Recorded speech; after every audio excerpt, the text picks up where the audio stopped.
नमस्कार. आज आता श्रावण मासारंभ सुरू झालाय आणि मी आले आहे सडिये प्रिंदवणे वाडाजून जिल्हा रत्नागिरी या ठिकाणी. एका पाठीमागे माझ्या आहे ग्रामदेवता सुंकाई मातेचं मंदिर आणि आता आपण जिथे जाणार आहोत तिथे आवाज येतो आहे शिवा शिवा महादेवा. आणि काय करतायत हे लोक तर प्रतिपदेला श्रावणामध्ये मासारंभ झाल्यानंतर त्यांच्याकडे देव बुडवणी ही एक वेगळीच प्रथा आहे. आणि कोकणातल्या वेगवेगळ्या प्रथा आपण बघतो, आपल्याला माहिती व्हावी, मुलांना आपला आजूबाजूचा परिसर कळावा, श्रद्धा कळाव्यात, विश्वास कळावेत, देवावरती लोक किती श्रद्धा ठेवतात, काय काय प्रथा असतात, परंपरा असतात, हे जाणून घेण्यासाठी आपण इथे आलो आहे. आणि ते लोक काय करतात, देव बुडवतात, म्हणजे अख्खा गाभारा पाण्याने भरून टाकतात. पण त्याच्यासाठी सहकार्य लागतं. कसं करतायत ते चला आपण बघूयाच.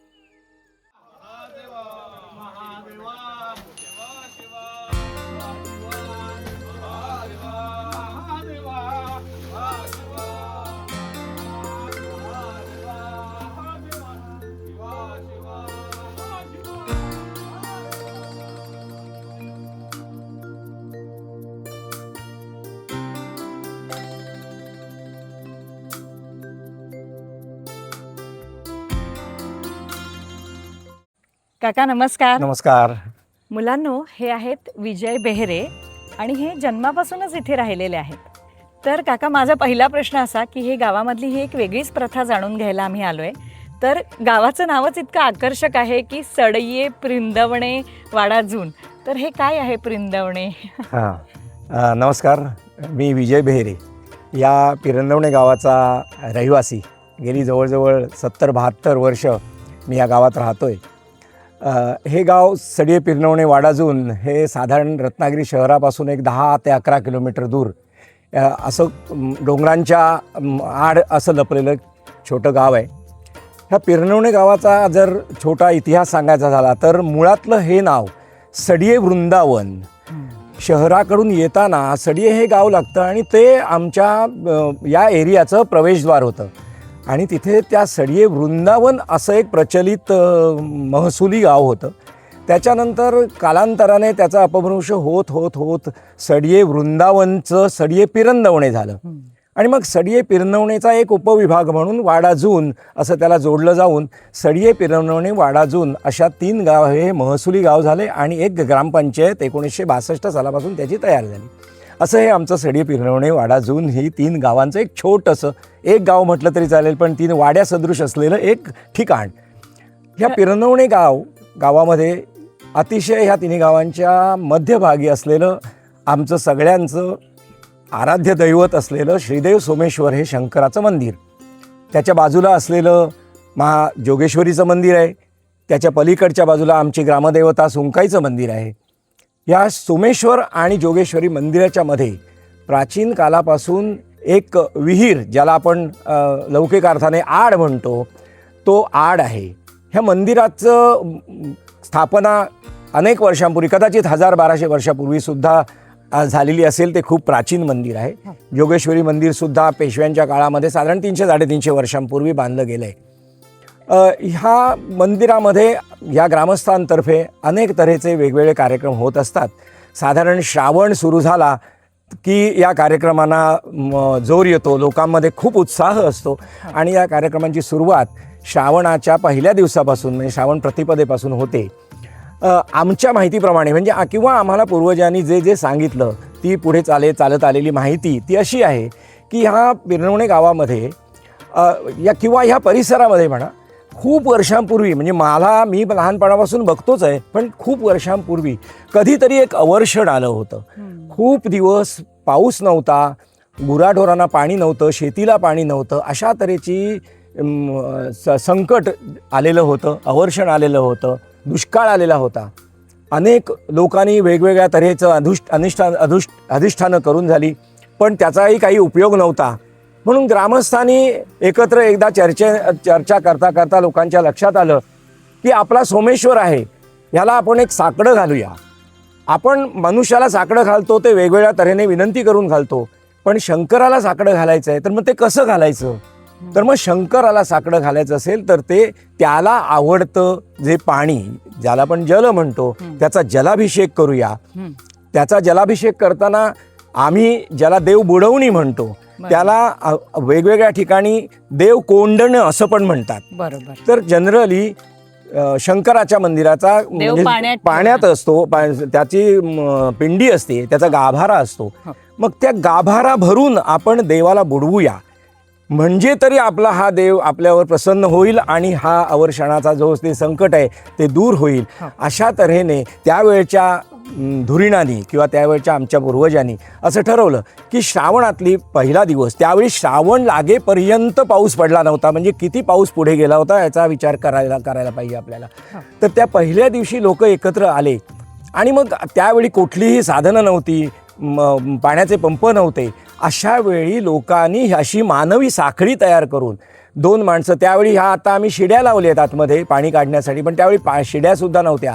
आम्ही म्हणजे ते पूर्वज कदाचित त्या लाकडाच्या फळ्या त्या दोन्ही बाजूला अशा अडकवून त्यावर बसत असत आणि मानवी साखळीने त्या आडातलं आमच्या विहिरीतलं पाणी काढून तो गाभारा पूर्ण भरायचा.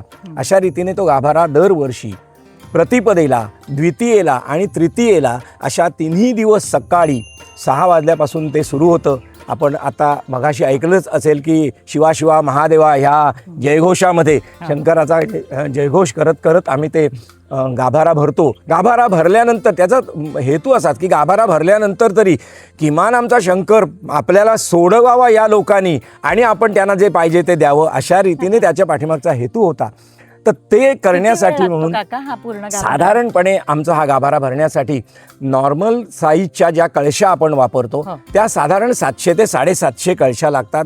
आणि बऱ्यापैकी लोकांची उपस्थिती जर असली तर साधारण पाऊण तास आम्हाला हा गाभारा भरायला लागतो. गाभारा भरून झाल्यानंतर आम्ही आमच्या देवाची आरती करतो. आरती केल्यानंतर तो गाभारा पूर्णपणे भरलेला असतो. त्यातलं पाणी आपण, कारण शेवटी आपल्याला परमेश्वराला मोकळा तर करायलाच हवा आहे, तर ते मोकळं करण्यासाठी त्याच्या बाहेरचा जो आउटलेट आहे त्यातून आम्ही ते पाणी सोडतो. ह्या पाण्याची सुद्धा एक छोटीशी गमतीची गोष्ट आहे. गमतीची म्हटलं तर ते गांभीर्याने घेण्यासारखी सुद्धा आहे. आमच्या या गावात खूप वर्षापूर्वी गोविंद विश्वनाथ साठे असे एक दशग्रंथी ब्राह्मण, फार विद्वान ब्राह्मण राहत होते आणि त्यांच्याकडे मंत्र सामर्थ्य होतं. कालांतराने त्यांचं वार्धक्यामुळं काही गोष्टी जमत नाहीशा झाल्या, त्यामुळं त्यांचं ते मंत्र सामर्थ्य ह्या आडामध्ये आणून अर्पण केलं. आणि त्यामुळं आता लोकांचा असा समज आहे, तो नुसता समज नाही, तो खराखोर समज आहे, त्याचा लोकांनी त्याचा अनुभवही घेतलेला आहे. तर हे या आडाचं पाणी हे मंत्रशुद्ध पाणी आहे.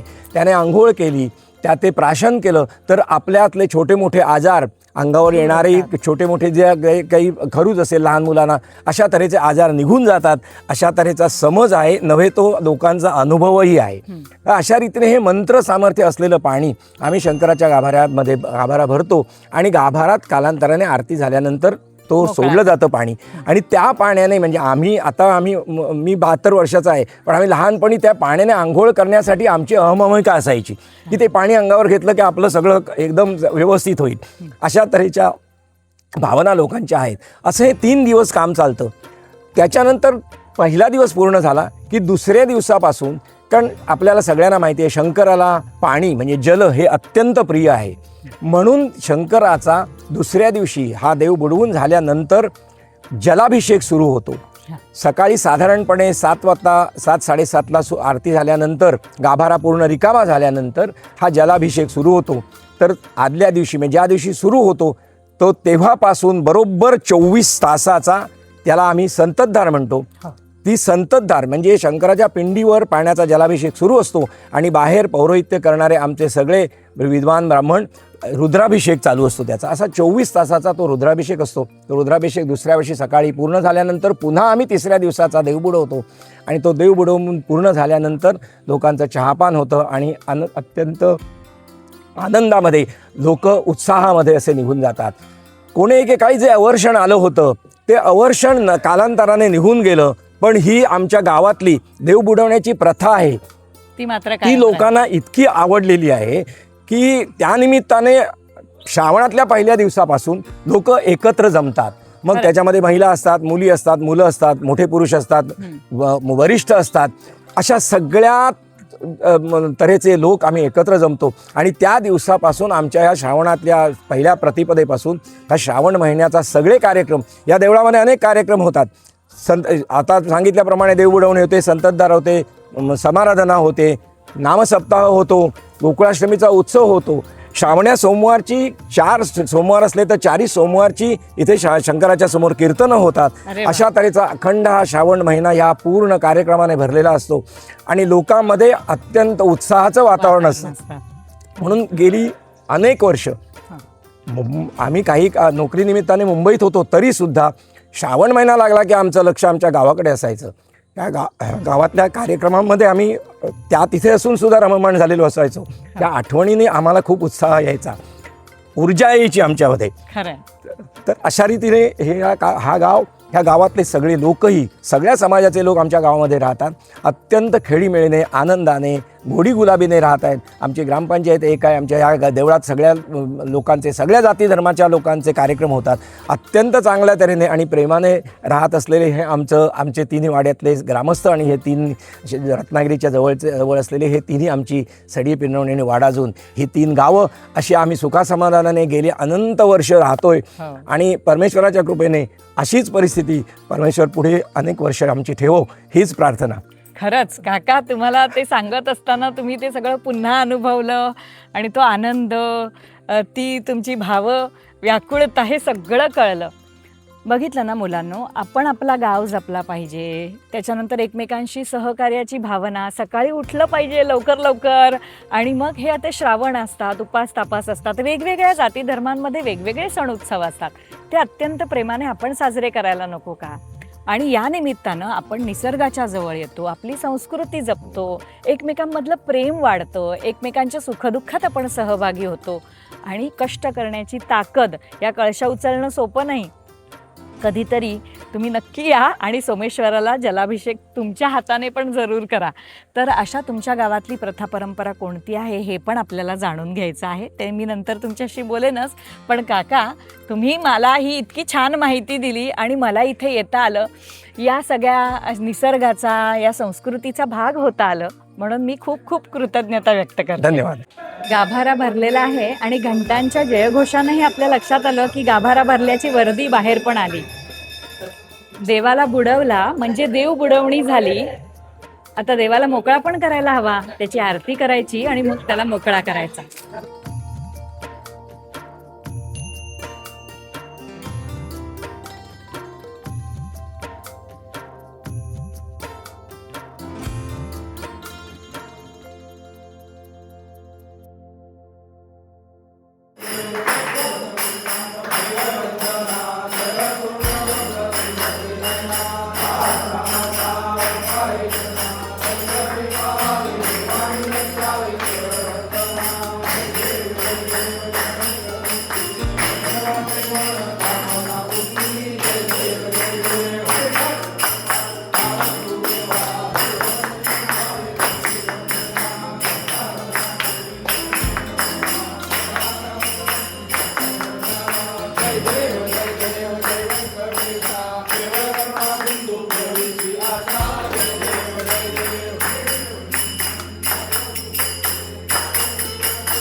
मुलांनो, आता तुमचा प्रश्न. तुमच्या गावामध्ये श्रावणात किंवा वर्षभर सुद्धा चालेल कोणती प्रथा, परंपरा, उत्सव काहीतरी वेगळं असेल तर ते लिहून पाठवा. जर एखाद्याला माहितीच नसेल की काय आहे गावामध्ये किंवा आमच्या गावाला काही इतिहास नाही, असं कधीच होत नाही. पण जर माहिती नसेल तर तुमच्या गावाचं ग्रामदैवत कोणतं आहे आणि तिथे कधी जत्रा भरते हे लिहून पाठवलं तरी चालेल. चला येते. मराठीचा वारसा हो, ऐका भाषा निधी.